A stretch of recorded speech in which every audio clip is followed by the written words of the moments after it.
Hello everyone, welcome to IAS point. आज इसमें हम लोग बात करेंगे लोकतांत्रिक अधिकार के बारे में। तो यहाँ पे इसका जो पहला पार्ट है उसमें हम कुछ कीवर्ड्स थे और इसका थोड़ा सा कि मतलब हमको इसके अंदर पढ़ना क्या क्या है, ठीक है। तो उसको हम पहले ही समझ चुके हैं। अब यहाँ पे हमारा आता है कि इसमें यदि हम स्टार्ट करें तो क्या कैसे है। आपको पता है कि हमारे कॉन्स्टिट्यूशन में हमें कई सारे अधिकार दिए गए हैं, ठीक है।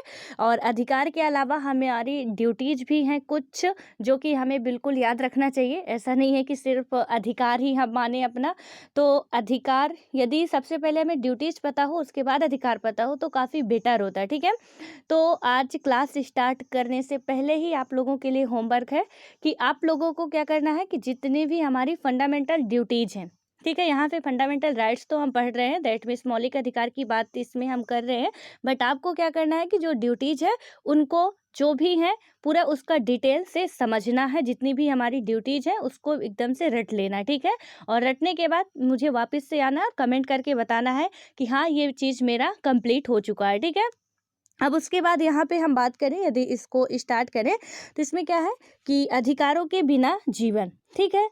तो अधिकारों के बिना जीवन की यदि हम बात करते हैं तो इस किताब में हमने अधिकार की चर्चा बार बार की है। अगर आप याद करने की कोशिश करें तो हमने इससे पहले के सभी 5 अध्यायों में अधिकारों की बात की है, ठीक है। और क्या आप नीचे दिए गए खाली स्थानों को पुराने अध्यायों के आधार मतलब अधिकारों वाली चर्चा के आधार पर भर सकते हैं। तो यहाँ पे जैसे आपको दिया गया है कि अध्याय 1 यानी कि पिनोसे के शासनकाल में चिले और यदि हम बात करें जारूजेल्स्की के शासन में पोलैंड लोकतांत्रिक ना था क्योंकि, ठीक है। तो इसमें आप लोग पढ़े हैं हम फर्स्ट चैप्टर से लास्ट चैप्टर, ये हमारा लास्ट चैप्टर ही चल रहा है। तो ये चीज़ें यहाँ पे यानी कि पिनोसे के शासनकाल में लोकतांत्रिक था, यदि नहीं था तो क्यों नहीं था, क्योंकि उसमें क्या गड़बड़ियाँ थी, ठीक है। वो चीज़ें हम लोग कवर कर चुके हैं। तो इसको क्या करना है, आपको अच्छे तरीके से, यदि आपके पास हार्ड कॉपी हो तो वहाँ पे आप इसको बेहतर तरीके से समझ के कर लीजिएगा, ठीक है। इसमें कोई बहुत बड़ी बात नहीं है जो मेरे बताने लायक हो, तो इसलिए इसको मैं यहीं पे छोड़ रही हूँ। आप लोगों के लिए ये है कि आप लोग कर लीजिएगा और हाँ, छोड़ना नहीं है, ठीक है। कि मैं बोल दी कि आप लोग कर लेना और आप लोग चलो हो गए, ठीक है, मतलब इतना इम्पोर्टेंट नहीं है तो छोड़ देते हैं। इससे होगा क्या कि आपने अभी तक जो पढ़ा है, ठीक है, तो ये आपको समझ में आएगा कि वो चीज़ें आपको अभी पता है या नहीं है। इसलिए इसको करेंगे आप तो समझ में आएगा, ठीक है। उसके बाद यदि हम बात करें तो यहाँ पे आता है गुआंतानामो का जेल, ठीक है। तो गुआंतानामो का जो जेल है इसमें क्या बात की गई है कि अमेरिकी फौज ने दुनिया भर के विभिन्न स्थानों से 600 लोगों को चुपचाप पकड़ लिया, ठीक है। यानी कि अमेरिकी फौज ने क्या किया कि दुनिया भर के विभिन्न स्थानों से, ऐसा नहीं कि सिर्फ अमेरिका से ही, दुनिया भर के कई स्थानों से क्या किया, लगभग अप्रोक्स मान के चलिए 600 लोगों को उन्होंने क्या कर लिया, चुपचाप पकड़ लिया बिना किसी पूर्व सूचना के, ठीक है। और इन लोगों को गुआंतानामो वे स्थित एक जेल में डाल दिया और क्यूबा के निकट स्थित इस टापू पर अमेरिकी नौसेना का कब्जा है, ठीक है। यानी कि ये क्यूबा के निकट का ये जो जेल है वहाँ की है। और यहाँ पे क्या है, अमेरिकी नौसेना का यानी कि नेवी का, जो अमेरिकी नेवी है उसका कब्जा है। और अमेरिकी सरकार कहती है कि ये लोग अमेरिका के दुश्मन हैं और न्यूयॉर्क में हुए 11 सितंबर 2001 के हमले से यानी कि इनका संबंध है, ठीक है। यानी कि ये बात क्या कर रहे हैं कि ये अमेरिका के दुश्मन है। न्यूयॉर्क में जो 11 सितंबर 2001 को हमला हुआ था तो इनका ताल्लुकात उससे है, इसलिए उनको गिरफ्तार किया गया। और अनस के पिता जमील अल बन्ना, ठीक है, उन 600 लोगों से में एक हैं जिन्हें केवल संदेह के आधार पर पकड़कर जेल में डाल दिया गया। और अधिकांश मामलों में गिरफ्तार लोगों के देश की सरकार को उनकी गिरफ्तारी और जेल में डालने की सूचना भी नहीं दी गई, ठीक है। यानी कि इसमें क्या किया गया कि इनमें अब इनका नाम आने वाला है, ठीक है, इसको याद रखिएगा आप, कि अनस के पिता हैं। तो वो मतलब ये था कि जैसे देशद्रोह में होता है कि हमें शंका होती है, ठीक है, कि इस आदमी से हमें खतरा, यानी कि हमें नहीं, हमारे देश को खतरा हो सकता है। तो उसे क्या किया जाता है कि मतलब बिना किसी सूचना के ही पकड़ के जेल में डाल दिया जाता है। ऐसे ही इन्होंने भी किया और ये बता दिया कि मतलब इन लोगों से खतरा था, संदेह है हमें कि इनसे कुछ आगे चल के खतरा हो सकता है, तो इसलिए हम इनको पकड़ के जेल में डाल दिए हैं, ठीक है। और उसके बाद क्या होता है कि अधिकांश मामलों में गिरफ्तार लोगों के देश की सरकार को उनकी गिरफ्तारी और जेल में डालने की सूचना भी नहीं दी गई थी, ठीक है। और उसके बाद क्या हुआ, यानी कि अनायासी बिना किसी पूर्व सूचना की, हम पहले ही पढ़ चुके कि उन्होंने डाल दिया था, तो सूचना देने की कोई बात ही नहीं थी ना, तो उन्होंने दी ही, ठीक है। और क्या किया कि अन्य कैदियों की तरह जमील के परिवार वालों को भी अखबारों के माध्यम से ही खबर मिली कि उसे भी जेल में रखा गया है। इन कैदियों के परिवार वालों, मीडिया के लोगों और यहाँ तक कि संयुक्त राष्ट्र के प्रतिनिधियों को भी उनसे मिलने की इजाज़त नहीं दी जाती थी, ठीक है। यानी कि उन्हें रखा गया और उन्हें किसी से भी मिलने की, ना तो सरकार से मिलने की, ना तो परिवार वालों से मिलने की, और ना तो मीडिया से, जबकि मीडिया हर जगह पे जा सकती है, उसका भी अधिकार नहीं था कि वो लोग जाके उन कैदियों से मिल सके, बात कर सके। और उसके बाद क्या हुआ कि अमेरिकी, यानी कि अमेरिकी सेना ने क्या किया कि उन्हें गिरफ्तार किया और उनसे पूछताछ की, और उसी ने फैसला किया कि किसे जेल में डालना है और या किसे नहीं डालना। ना तो किसी भी जज के सामने मुकदमा चला और ना ही ये कैदी अपने देश की अदालतों का दरवाज़ा खटखटा सके, ठीक है। ये कहानी थोड़ा आप लोग अच्छे से समझिएगा, क्योंकि आपको पता है कि एनसीईआरटी जब हम स्टार्ट करते हैं तो एक कहानी मिलती है हमें, उस कहानी के थ्रू ही पूरा हमें एक चैप्टर समझ में आता है, ठीक है, कि उस कहानी के ही पूरे इर्द गिर्द होता है। तो इसलिए इस कहानी को ध्यान से समझिएगा। तो यहाँ पे हमने देखा, पहले सब लोगों को अनायास ही गिरफ्तार करके जेल में डाल दिया जाता है। डजेंट मैटर कि किस जेल में डाला जाता है, ठीक है, वो याद नहीं है आपको, कोई बात नहीं, बस एक कहानी समझनी है हमें कि उसे जेल में डाल दिया जाता है। मतलब ऐसा नहीं, कई देशों के लोगों को, ठीक है। और शंका जताई जाती है कि न्यूयॉर्क में जो 11 सितंबर 2001 को क्या हुआ था, आतंकी हमला हुआ था, तो उनका संबंध, मतलब ये उस संगठन से ताल्लुकात रखते हैं और इसलिए उन्हें क्या किया जाता है, पकड़ा जाता है, राइट। और पकड़े जाने के बाद क्या होता है कि उन्हें ना तो सरकार से मिलने दिया जाता है, ना तो परिवार वालों से, और ना ही मीडिया वालों से, ठीक है। और ना तो उन्हें क्या किया जाता है, जज के सामने ले जाया जाता है, ना कोई मुकदमा चलता है। वही जो पकड़ के ले जाते हैं वही क्या करते हैं कि उनसे पूछताछ करते हैं, और पूछताछ करने के बाद वही ये तय करते हैं, डिसीजन लेते हैं कि किस व्यक्ति को यहाँ पे रखना है और किस व्यक्ति को जेल से रिहा कर देना है, ठीक है। यानी कि ये हमारे देश के लिए खतरा नहीं उत्पन्न कर सकते, या हमारा जो भी उनका था तो उसके लिए नहीं कर सकते। यदि कोई उनको नहीं लगता कि ये खतरा कुछ आगे चल के करेंगे, तो वो क्या करते हैं, उन्हें छोड़ देते हैं, ठीक है। क्योंकि जब पूछताछ करते हैं तो वो सारी चीज़ें खुद से ही निर्णय ले लेते हैं। और इसमें अब आगे बात करें तो क्या होता है कि एक अंतर्राष्ट्रीय मानवाधिकार संगठन, यानी कि एमनेस्टी इंटरनेशनल, इसके बारे में हम कल बात कर चुके हैं, ठीक है। और उसके बाद क्या है कि एमनेस्टी इंटरनेशनल ने गुआंतानामो वे के कैदियों की स्थिति के बारे में सूचनाएं इकट्ठी की और बताया कि उनके साथ ज्यादती की जा रही है, उनके साथ अमेरिकी कानूनों के अनुसार भी व्यवहार नहीं किया जा रहा है, ठीक है। यानी कि जब एमनेस्टी इंटरनेशनल ने क्या किया, इसका वर्ग क्या होता है, तो इसका आप अभी अपनी नोट्स निकालें, वहाँ पे देखिए कि क्या लिखा हुआ है और इसका मतलब, यानी कि इसका मीनिंग क्या होता है, इसका काम क्या होता है, ठीक है। तो ये जो एमनेस्टी इंटरनेशनल है, मानवाधिकारों के बारे में मतलब एक संयुक्त संगठन होता है, जो कि यदि किसी भी देश के लोगों के अधिकारों का हनन हो रहा है तो उसमें ये कार्रवाई करता है, ठीक है। तो इसने क्या किया कि जांच पड़ताल की अपनी किसी भी तरीके से। अब वो जाने नहीं दे रहे थे हालांकि, लेकिन फिर भी इनका अब ये काम है, इनको करना पड़ा, और किसी भी तरीके से इन्होंने उसकी सारी जानकारी इकट्ठा की और उन्हें पता चलता है कि जो वो लोग लेके गए हैं उनके साथ काफ़ी ज़्यादा दुर्व्यवहार कर रहे हैं, ठीक है। यानी कि ज्यादती का मतलब है कि उनके साथ अच्छा बिहेवियर नहीं है इन लोगों का, जो भी पब्लिक को ले गए हैं, तो काफ़ी उनके साथ उनको प्रताड़ित कर रहे हैं बेवजह ही, बिना किसी ठोस सबूत के हैं, ठीक है। और उसके बाद क्या होता है कि उनके साथ अमेरिकी कानूनों के अनुसार भी व्यवहार नहीं किए जा रहे थे, यानी कि अमेरिकी कानूनों में भी जो अधिकार थे उस तरीके से भी वहाँ पे क्या नहीं किया जा रहा था, व्यवहार नहीं किया जा रहा था। और आपको पता हो कि हमारा जो मौलिक अधिकार है अमेरिका के संविधान से ही लिया गया है, यदि मैं गलत नहीं हूँ तो, ठीक है। तो यहाँ पे मौलिक अधिकार जब अमेरिका के संविधान से लिया गया है, तो फिर जैसे हमारे यहाँ अधिकार की बात की जाती है, वैसे तो अमेरिका में भी होनी चाहिए, ठीक है। तो वहाँ उसके भी अधिकारों का इसमें बताया जा रहा है कि कोई भी मान्यता नहीं थी, कोई भी वो लोग मतलब ना डरते थे ना पालन करते थे, राइट। और उसके बाद क्या हुआ कि अनेक कैदियों ने भूख हड़ताल करके इन स्थितियों के खिलाफ विरोध करना चाहा, पर उनको जबरदस्ती खिलाया गया, नाक के रास्ते उनके पेट में भोजन पहुंचाया गया, ठीक है। तो यहाँ पे अब इतनी गजब की ज्यादती, मतलब सोच भी नहीं सकता कोई कि जब कोई व्यक्ति भूख हड़ताल पे बैठा है, यानी कि वो आंदोलन करना चाह रहे हैं, वो वहाँ पे यदि हम बात करें तो मतलब किसी भी तरीके से कि हम भूख हड़ताल करेंगे या कुछ भी करेंगे, हमको हमारे अधिकार चाहिए, ये हमारे साथ गलत हो रहा है। तो उन्होंने क्या किया कि मुंह के नहीं नाक के रास्ते से मतलब लोगों को खाना खिलाए। अब सोच सकते हैं आप कि किस तरीके से नाक के रास्ते से यदि खाना, हमारे खाने का एक टुकड़ा भी, चावल का एक टुकड़ा भी नाक में आ जाए या पानी भी आ जाए तो क्या हालत होती है। तो खैर वो पेट तक कैसे पहुंचा होगा, हाँ, मतलब कुछ कहा नहीं जा सकता, ठीक है।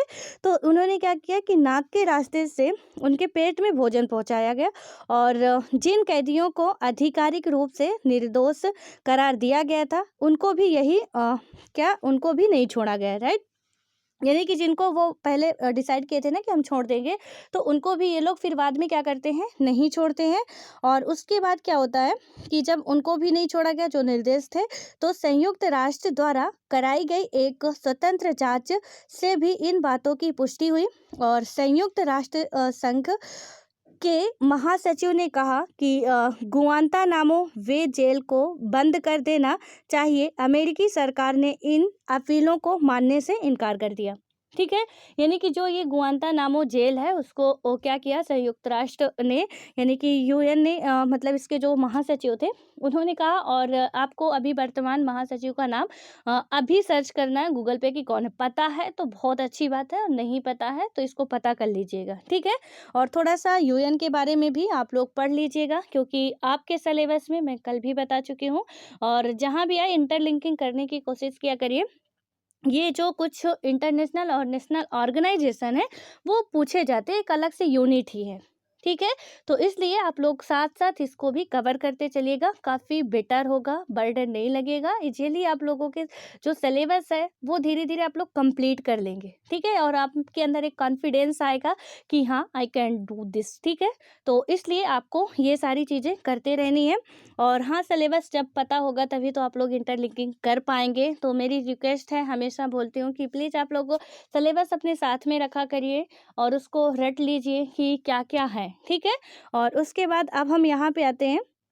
तो जब अमेरिकी सरकार ने क्या कर दिया, मना कर दिया, उसके आगे क्या होता है ये कहानी आप लोग समझे रहिएगा, पूरा चैप्टर इसी के इर्द गिर्द है, राइट। तो अब इसमें आता है सऊदी अरब में नागरिक अधिकार। अब सऊदी अरब में नागरिक अधिकार की यदि हम बात करें तो गुआंतानामो वे का उदाहरण एक अपवाद जैसा है, क्योंकि इसमें एक देश की सरकार दूसरे देशों के नागरिकों के अधिकारों का उल्लंघन कर रही है। हमने क्या देखा अभी कि मैंने अभी बताया ना, ये कहानी को बिल्कुल अपने माइंड में बैठा लेना है, पूरा चैप्टर इसी पे घूमेगा। तो यहाँ पे गुआंतानामो जेल में जो कैदी रखे गए वो सिर्फ अमेरिका के नहीं थे, यानी कि यूरोप में आतंकी हमला होता है यूरोपियों के द्वारा, और मतलब सबको ही, जिस भी देश के लोगों को पाते हैं उसी देश के लोगों को ये कैद कर लेते हैं, ठीक है। तो अब यहाँ पे कि मतलब किसका दोष है किसका नहीं है, कौन दोषी है कौन निर्दोषी है, कोई इनसे मतलब नहीं है। सबको ही, अपने देश के नागरिकों को आप करो तो बेटर है, लेकिन दूसरे देश के नागरिकों की स्वतंत्रता आप क्यों हनन कर रहे हो, ठीक है। तो इसमें अब क्या बताया गया है कि गुआंतानामो का उदाहरण एक अपवाद है, ठीक है, एक एक्सेप्शन है। और क्योंकि इसमें क्या हुआ था कि एक देश की सरकार दूसरे देशों के नागरिकों के अधिकार का क्या कर रही थी, हनन कर रही थी, ठीक है। और उसके बाद क्या होता है कि आइए अब सऊदी अरब का उदाहरण देखें, और वहाँ की सरकार अपने नागरिकों को कितनी आज़ादी देती है, इस पर गौर करें जरा, इन तथ्यों पर विचार करें। यानी कि अभी अमेरिका की तो हालत हमने देख ली, अब आते हैं सऊदी अरब पे, वहाँ की भी थोड़ा हालत देखते हैं क्या कैसे है, और अपने नागरिकों के लिए ये लोग कितना करते हैं, कितना जोर लगाते हैं, ठीक है। तो इसमें क्या हुआ, पहला पॉइंट की यदि हम बात करते हैं तो देश में एक वंश का शासन चलता है, और राजा या शाह को चुनने या बदलने में लोगों की कोई भूमिका नहीं होती है। यानी सऊदी अरब में क्या होता है कि देश में किसी एक ही वंश का शासन चलता है, यानी वंशात्मक या वंशानुगत शासन। ठीक है, तो सऊदी अरब में कैसा शासन व्यवस्था है, वंशानुगत है। और वहाँ पे क्या होता है, यानी कि राजशाही वाली है कि एक राजा या शाह को चुनने या बदलने पर लोगों का कोई भी अधिकार नहीं होता, कोई भी हस्तक्षेप नहीं होता। और दूसरा पॉइंट आता है कि शाह ही विधायिका और कार्यपालिका के लोगों का चुनाव करते हैं, जजों की, यानी कि वहाँ पे भी विधायिका है, कार्यपालिका है, लेकिन चुनाव कौन करता है, तो वही लोग करते हैं। ठीक है, उसके बाद लोग नहीं करते, वहाँ के जो एक लीडर होता है, जो राजा होता है या शाह होता है, वो करता है। और उसके बाद होता है कि नियुक्ति भी, यानी कि जो भी न्यायालय के जज होते हैं उनकी नियुक्ति भी कौन करता है, शाह के द्वारा ही की जाती है। और वे उनके फैसलों को पलट भी सकते हैं। यानी कि हम अपने कंट्री में बिल्कुल अपने कंट्री को एक तरफ रखिएगा, एक तरफ इंडिया, एक तरफ सऊदी अरब। ठीक है, अब यहाँ पे दोनों पे ही आप कंपेयर करिएगा क्या सिचुएशन है। जहाँ हमारे यहाँ कार्यपालिका, विधायिका, न्यायपालिका अलग अलग है, स्वतंत्र है। ठीक है, वो मतलब न्यायपालिका की हम बात करें तो वो अपने अधिकार अपने पास रखती है, उसमें कोई हस्तक्षेप नहीं कर सकता। न्यायपालिका का जो आखिरी शब्द होता है वही मान्य होता है। ठीक है, कोई भी फिर चाहे वो राष्ट्रपति हो चाहे प्रधानमंत्री हो, कोई भी उसे बदल नहीं सकता। लेकिन सऊदी अरब में क्या हो रहा है कि वो तो खुद नियुक्ति करते हैं, हमने यहाँ भी देखा कि नियुक्ति इन्हीं के द्वारा की जाती है, लेकिन उसके बाद ना तो उसे हटा सकते हैं बहुत ही आसानी से, और ना तो उसके फैसलों को ये लोग टाल सकते हैं। ठीक है, लेकिन वहाँ पे क्या होता है कि उनके फैसलों को जो साए होते हैं यदि मंजूर नहीं, वो पलट भी सकते हैं। और नेक्स्ट पॉइंट आता है कि लोग कोई राजनीतिक दल या संगठन नहीं बना सकते। मीडिया शाह की मर्जी के खिलाफ कोई भी खबर नहीं दे सकती।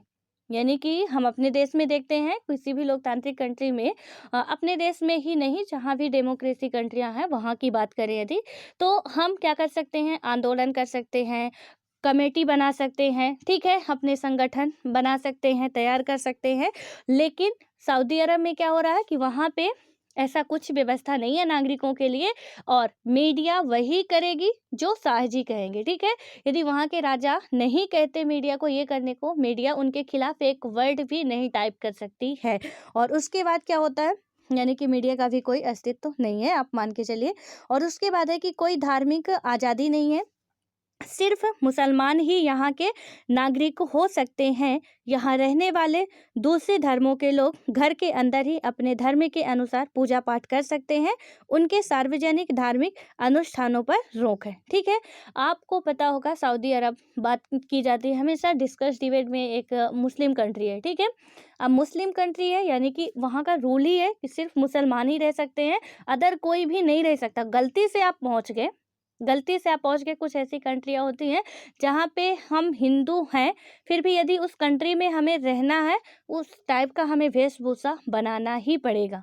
ठीक है, आप भले ही हिंदू हो, बिल्कुल आप घर के अंदर जो मर्जी आए करो, लेकिन घर के बाहर आप एक जैसे दिखने चाहिए। आपका वेशभूषा, आपका धर्म, सब कुछ उन्हीं के हिसाब से होना चाहिए। अदरवाइज पता नहीं चलेगा कि वो आपको कहाँ डाल दिए, कहाँ दफना दिए हैं, और घर वाले वेट करते रहेंगे कि हमारा बेटा है बेटी विदेश से कमा के आएंगे, विदेश गए हैं और यहाँ तो वो कहीं और ही चले जाते हैं। ठीक है, तो यहाँ पे क्या होता है, ये सऊदी अरब एक मुस्लिम कंट्री है, टोटल बिल्कुल पूरी तरीके से। और जो गलती से भी वहाँ रह जाते हैं अदर धर्म वाले, हिंदू ही नहीं कोई भी अदर धर्म वाले, वो अपने घर के अंदर ही जो भी करना हो करो, अदरवाइज आप उनके ही तरीके से, उनके ही वेशभूषा में हमें चलना होगा। और उसके बाद आता है कि औरतों को वैधानिक रूप से मर्दों से कमतर का दर्जा मिला हुआ है। यानी कि इसमें क्या है, खैर ये तो हर एक कंट्री में है, लेकिन अभी अपने कंट्री में या डेमोक्रेसी कंट्री जहाँ भी है तो काफ़ी कुछ सुधार हो चुका है। ठीक है, तो यहाँ पे क्या हुआ, औरतों को वैधानिक रूप से मर्दों से क्या हुआ, यानी कि पुरुषों से एकदम से ना के बराबर अधिकार मिले हुए हैं। ठीक है, और क्या होता है कि और उन पर कई तरह की सार्वजनिक पाबंदियां लगी हैं। मर्दों को जल्दी ही स्थानीय निकाय के चुनावों के लिए मताधिकार मिलने वाला है, जबकि औरतों को यह अधिकार नहीं मिलेगा। ठीक है, यानी कि अभी बात की जा रही है कि अभी तो ठीक है कि चुनाव के लिए इनको मताधिकार का जो है मिलने वाला है, लेकिन पुरुषों के लिए भी, औरतों के लिए वो भी नहीं। आप देख सकते हैं कि कुछ और देश जहां अभी हम इतना आगे हैं, वहां कुछ और देश कहाँ पे हैं। ठीक है, तो इससे आप बहुत अच्छे तरीके से अंदाज़ा लगा सकते हैं। और उसके बाद आता है कि ये बातें सिर्फ सऊदी अरब पर ही लागू नहीं होती, दुनिया में ऐसे अनेक देश हैं जहाँ ऐसी स्थितियाँ मौजूद है। ठीक है, तो सिर्फ ऐसा नहीं है कि ये सऊदी अरब बस में, यहाँ पे एक हम एग्जाम्पल के तौर पर समझ रहे हैं। ठीक है, तो हर एक देश का नाम तो नहीं ले सकते हैं, लेकिन बहुत सी ऐसी कंट्रियां हैं जहाँ पे स्थितियाँ इससे भी बदतर है। हो सकता है कि यहाँ पे स्थितियाँ कुछ बेटर हो, कुछ कंट्रियां तो ऐसी हैं जहाँ तो और भी बदतर स्थितियाँ हैं। ठीक है, और उसके बाद अब हम बात करें आगे, तो यहाँ पे है कोसोवो में जातीय नरसंहार। ठीक है, अब कोसोवो में जातीय नरसंहार की बात करें हम, तो यह आप ये सोच सकते हैं कि ये चीज़ें सिर्फ राजशाही में ही चल सकती हैं। यानी कि इसमें क्या है कि जो ये चीज़ें हैं सिर्फ क्या होती है, जो राजा का शासन होता है उसमें ही चल सकती है, और चुनी हुई सरकार वाली शासन व्यवस्था में ऐसा नहीं होगा। यानी कि जो भी डेमोक्रेसी कंट्री होगी जहाँ पे जनता के द्वारा सरकार का चुनाव होता है, वहाँ पे ऐसा कुछ होता नहीं। ठीक है, जैसे कि जातीय नरसंहार हो रहा है, सबको इक्वलिटी राइट मिला हुआ है, अपने देश की बात करें, लेकिन हम अदर कंट्रियों पे वहीं जाते हैं जहाँ राजशाही शासन है या तानाशाह व्यवस्था है, तो वहाँ पे लोगों को बिल्कुल भी अधिकार नहीं होते कुछ भी करने का, राइट। और उसमें क्या होता है, पर क्या कोसोवो की इस कथा पर गौर कीजिए। और कोसोवो पुराने युगोस्लाविया का एक प्रांत था जो अब टूटकर अलग हो गया है। और इस प्रदेश में क्या हुआ था कि अल्बानियाई लोगों की संख्या बहुत ज़्यादा थी, पर पूरे देश के लिहाज से